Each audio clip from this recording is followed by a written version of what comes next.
Hello, जय हिंद दोस्तों। स्वागत है आपका फिर से हमारे इस यूट्यूब चैनल में जिसका नाम है सीजी नॉलेज विद डीके में।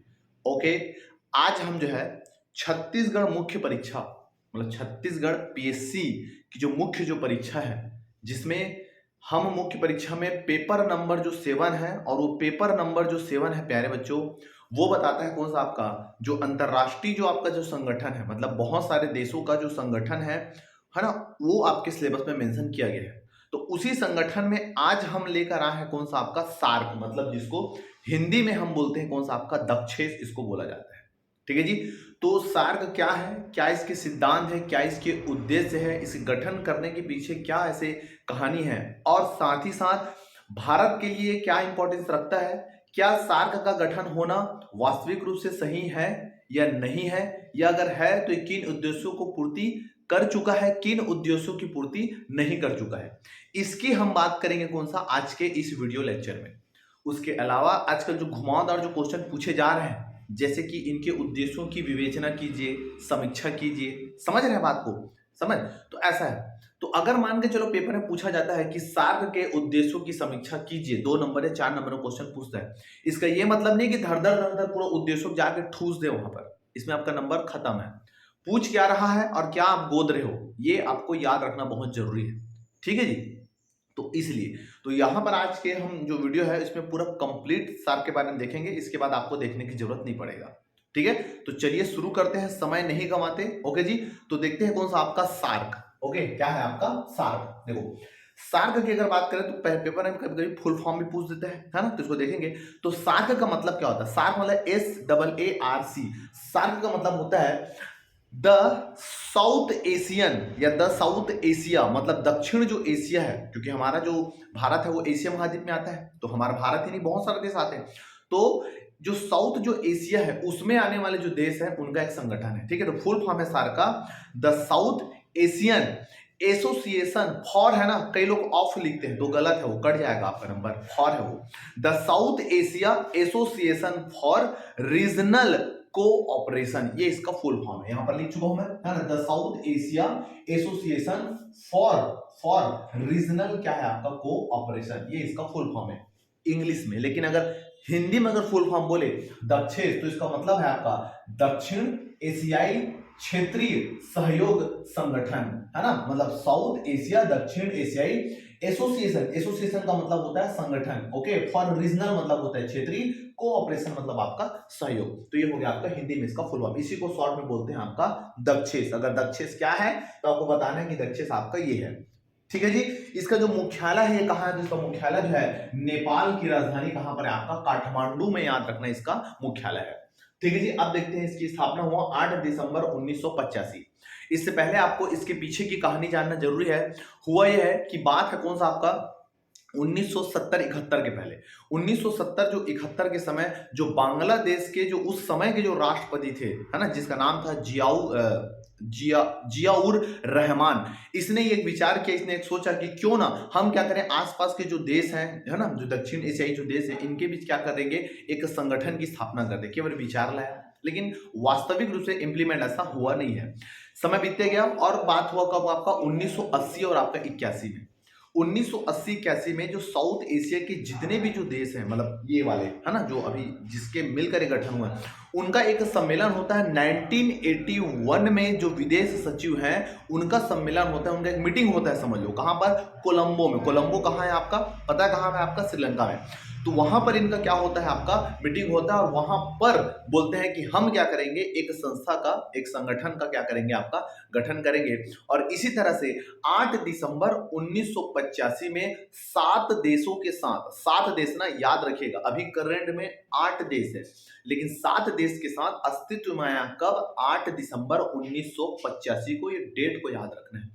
तो 8 दिसंबर 1985 को जो है सार्क का क्या किया गया, आपका गठन किया। तत्कालीन समय में 7 याद रखना आपके सदस्य देश थे। बाद में उसके बाद क्या हुआ, अफगानिस्तान को जो है 14वें नंबर की जो शिखर सम्मेलन है उसमें बाद में क्या किया गया, इसमें आपका जोड़ा गया। तो अफगानिस्तान सबसे लास्ट में 8वां सदस्य बना कौन सा आपका, अफगानिस्तान। तो इनके क्या है याद रखना, कुछ सदस्य देश है, पेपर में इसको भी पूछ सकता है। इसके साथ साथ याद रखना इसके कुछ पर्यवेक्षक देश है। पर्यवेक्षक का मतलब क्या होता है, जैसे आप पेपर दिलाते हैं तो इन्विजिलेटर रहता है ना असाइनमेंट करने के लिए, तो पर्यवेक्षक का मतलब होते हैं कुछ ऐसे देश हैं, कुछ ऐसे विकसित देश हैं जो ये जो सार्क जो काम कर रहा है उसकी देख रेख करते हैं, अगर कहीं पर इधर उधर जा रहा है तो उसको गाइडलाइन भी करते हैं। समझ रहे हैं बात को? तो ये है कौन सा आपका पर्यवेक्षक देश। पेपर में पूछ सकता है तो उसको भी आपको देना है। तो सदस्य देश की संख्या कितना है, तो याद रखना सदस्य देश की संख्या कितना है आपका 8। कौन कौन सा है? भारत को सेंटर मान के इधर से पकड़ के एक भावर ऐसे घूम जाना क्लॉकवाइज, एक भावर, समझ गया ना? ऐसा नहीं कि ऊपर नीचे ऐसे याद नहीं करना है, ठीक है? तो ध्यान से सुनिएगा।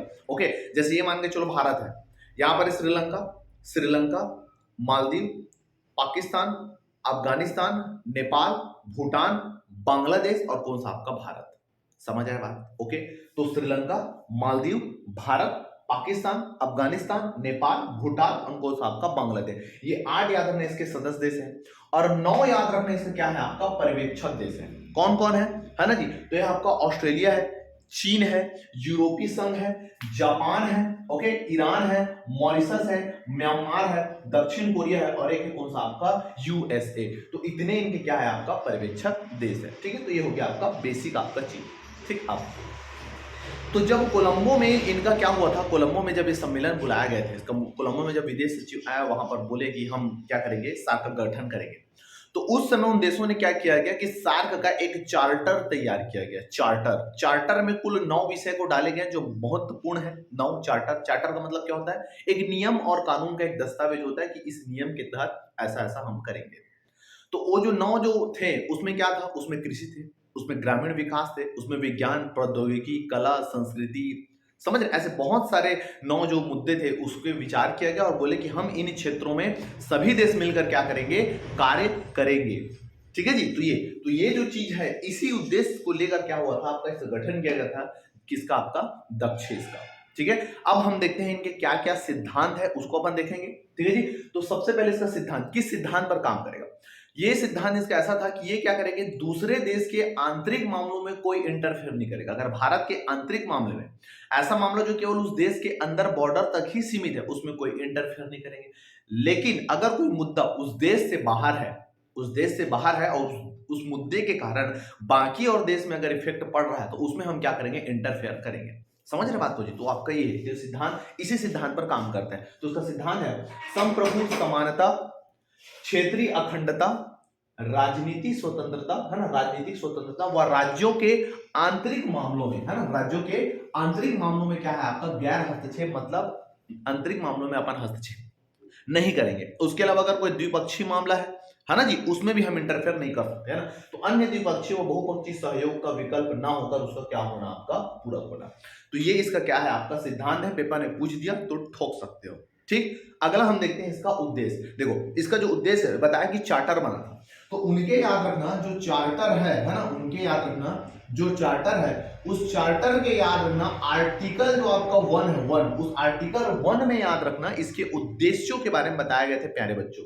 ठीक है, तो क्या था उद्देश्य? पहला ये था कि देशों के मध्य, मतलब सार्क देशों के मध्य, है ना, सार्क देशों के मध्य सामूहिक आत्मनिर्भरता को बढ़ावा देना तथा उसे मजबूत बनाना। हाँ, कि देश जो है किसी भी काम में आगे आए, सामूहिक जो आपका आत्मनिर्भरता को बढ़ावा देना, पहला उद्देश्य। दूसरा, आर्थिक, सामाजिक, सांस्कृतिक व तकनीकी, है ना, आर्थिक, सामाजिक, सांस्कृतिक, तकनीकी व वैज्ञानिक क्षेत्रों में क्या करना आपका, सक्रिय क्या करना आपका, सहभागिता करना आपका, ये है दूसरा उद्देश्य। तीसरा क्या था? सामान्य हितों के मामलों में, है ना, अंतरराष्ट्रीय मंच पर आपसी सहयोग को मजबूत बनाना। अगर कोई ऐसा हित है जो सभी देशों के लिए है, उसके लिए क्या करना, आपस में एक मजबूती, है ना, आपसी सहयोग को क्या करना आपका, मजबूत बनाना।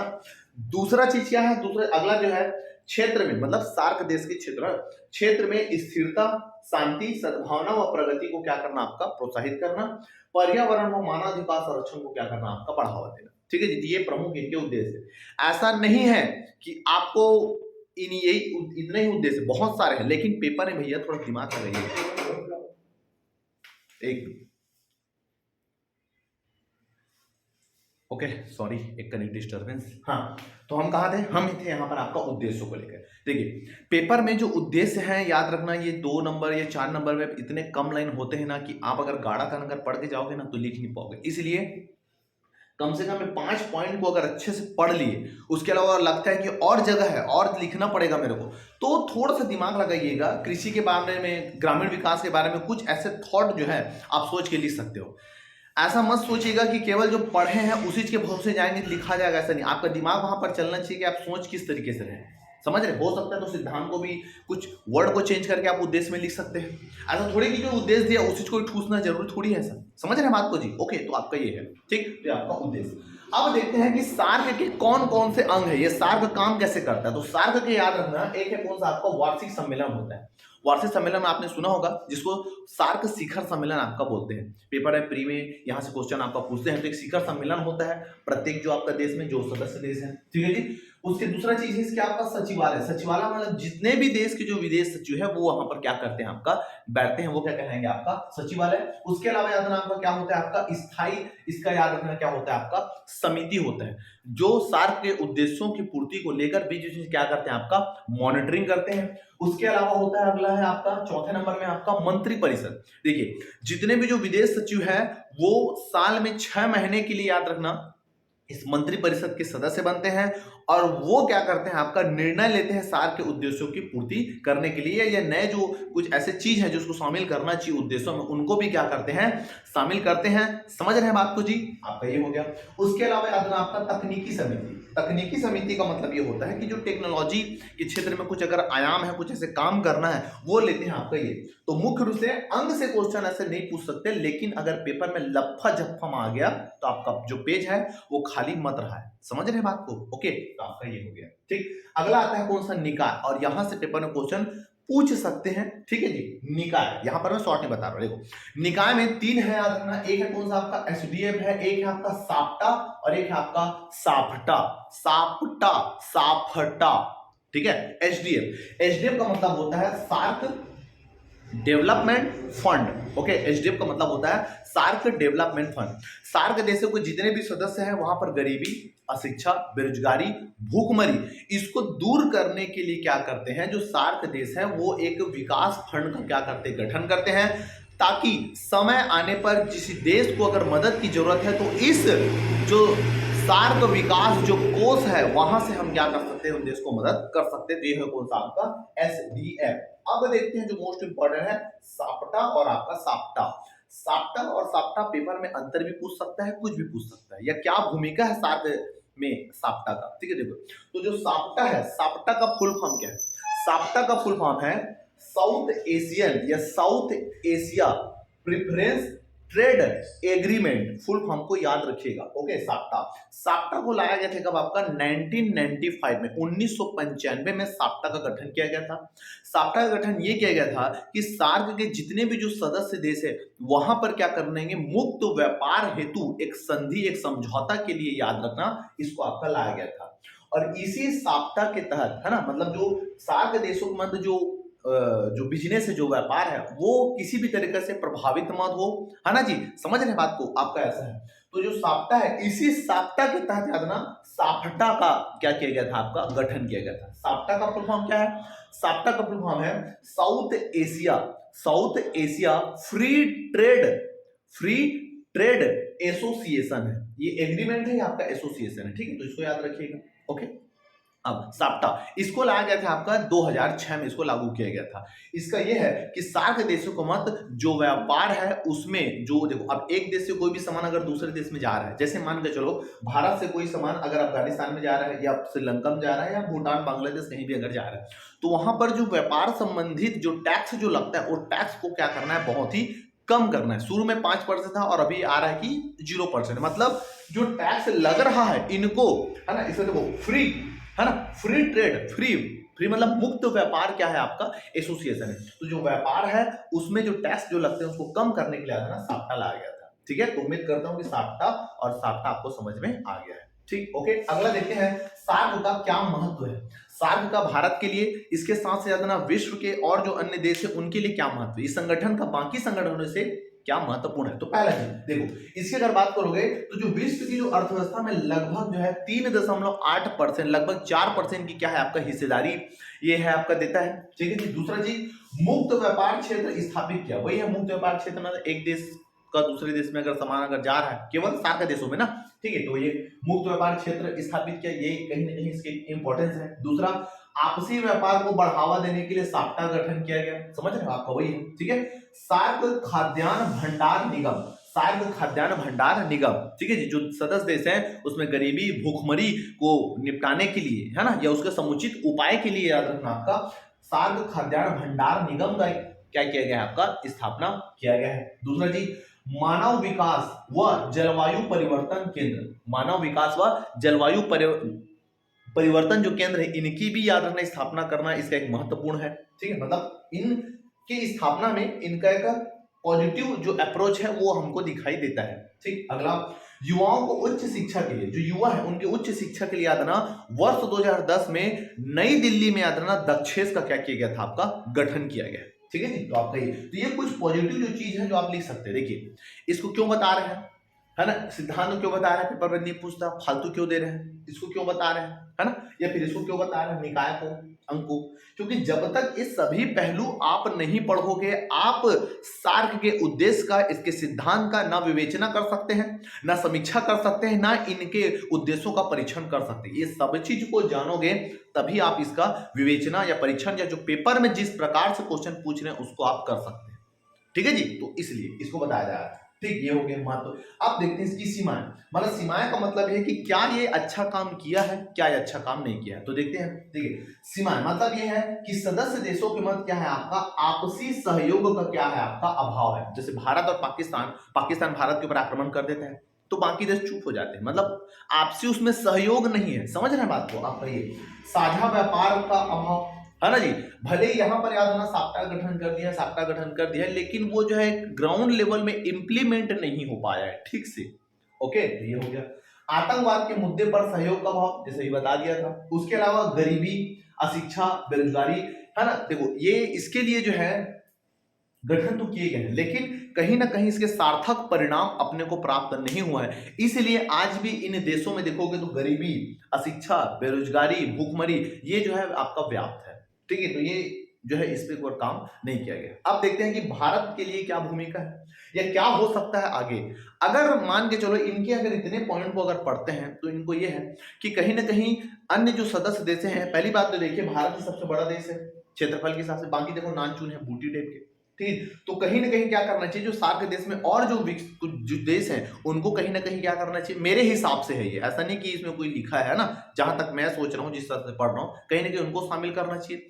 दूसरा चीज, ये जो आपसी सहयोग है, जो व्यापार साझा है, इन सब चीजों की जो निगेटिव जो पॉइंट है उसको हटाकर इसमें पॉजिटिव चीज डालना चाहिए। आतंकवाद के लिए हमेशा सभी देश को आगे आना चाहिए, चाहे व्यापार हो, समझ रहे हो जी, सभी सहयोग के लिए सभी देशों को क्या करना चाहिए, सामने जो है आपका आना चाहिए, ठीक है जी। तो ये जो विवेचना, अब देखते हैं विवेचना क्या है। विवेचना का मतलब ये होता है कि क्या सही है क्या गलत है, उसके सही चीजों को, है ना, उसे गलत चीजों को जानकर उसके खिलाफ कोई थॉट देना, ये क्या है आपका विवेचना है। अगर पेपर में क्वेश्चन पूछ दे सार्क के उद्देश्यों की विवेचना कीजिए, क्या उद्देश्य में जो लिखा है क्या उसने उसको वास्तविक रूप से प्राप्त किया है, नहीं किया है, तो क्या ऐसे करना चाहिए उसको, तब वो उद्देश्यों की प्राप्ति होगा, ये कहलाएगा कौन सा आपका विवेचना।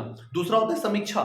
समीक्षा का मतलब क्या होता है, समीक्षा का मतलब होता है रिव्यू, अपना रिव्यू है, अपना ओपिनियन है, और अपना ओपिनियन तब दोगे जब सार्क के बारे में अच्छे से जानोगे, है ना। ऐसा नहीं कोई अमेजॉन या मीशो में कोई शॉपिंग नहीं चल रहा है कि ला लिए सामान को देख लिए, हाँ 3 रेटिंग 5 रेटिंग 4 रेटिंग, ये ऐसा नहीं है, ठीक है। तो समीक्षा का मतलब होता है रिव्यू करना, है ना, समझ रहे हो जी, समीक्षा विवेचना ये ऐसा है, ठीक, तो समझिएगा। दूसरा चीज, है ना, तो आगे क्या हो सकता है, क्या हो सकता है, मतलब आपका वही है, इसके क्षेत्र विस्तार को और बढ़ाना चाहिए, देशों को कहीं ना कहीं जो है आपका और एकजुट होके सामने आना पड़ेगा आपका, ऐसा है। भारत के लिए क्या इंपॉर्टेंस है, भारत के लिए इंपॉर्टेंस ये है कि जो चाइना जो है वो रोड बिछा रहा कहां पर आपका, यहां पर चीन तक, सॉरी पाकिस्तान तक, उनमें कहीं ना कहीं क्या करता है आपका ये जो देश है, ये देश जो है एक होकर इसका क्या कर सकते हैं, विरोध कर सकते हैं, जो भारत के लिए बहुत जरूरी है। दूसरा चीज यह है, चूंकि जो चाइना है वो क्या कर रहा है, आसपास के जितने भी जो देश हैं उनको इतना ज्यादा कर्ज दे रहा है, पैसा दे रहा है, कहीं ना कहीं वो देश उसके अधीन हो जा रहा है, उनके अधीन हो जा रहा है। तो अगर भारत जो है इन देशों के साथ अगर मित्रता करता है, इनके साथ अगर व्यापार करता है, इनके साथ अगर आपसी सहयोग को अगर बढ़ाता है, तो कहीं ना कहीं जो है चीन की जो मनोकामना है, चीन की जो सोच रहा है वो उसको क्या करेगा, कहीं ना कहीं आपका ये इफेक्ट कर सकता है, समझ रहे हैं बात को जी? चूंकि श्रीलंका का हालात आप जान रहे हैं आज कौन सा कंडीशन में है, वैसा कंडीशन ना हो इसके लिए ये सार्क जो है एक मील का पत्थर साबित हो सकता है प्यारे बच्चों। ठीक है जी, तो इतना जो चीज है इसको अच्छे से याद रखिएगा। मेरे को नहीं लगता कि इसके बाद और आपको सार्क में कुछ करना पड़ेगा। आप वार्षिक सम्मेलन जो होता है उसके बारे में कुछ विषय क्या है, कब हुआ था, किस डेट में हुआ था, कहाँ हुआ था, इसको आप अच्छे से देख सकते हैं, जो आपका करंट का चैप्टर है। ठीक है, तो मेरे हिसाब से मेरे को जितना लगा उतना मैं कंप्लीट करा चुका हूं। उम्मीद करता हूं कि वीडियो आपको पसंद आया होगा। वीडियो अगर अच्छा लगे तो वीडियो को लाइक जरूर कर दे। इसी तरह हम क्या करेंगे, जितने भी टॉपिक है उसको आगे कंटिन्यू करेंगे। ठीक है, तो मिलते हैं नए वीडियो के साथ, तब तक के लिए जय भारत, जय छत्तीसगढ़, नमस्कार।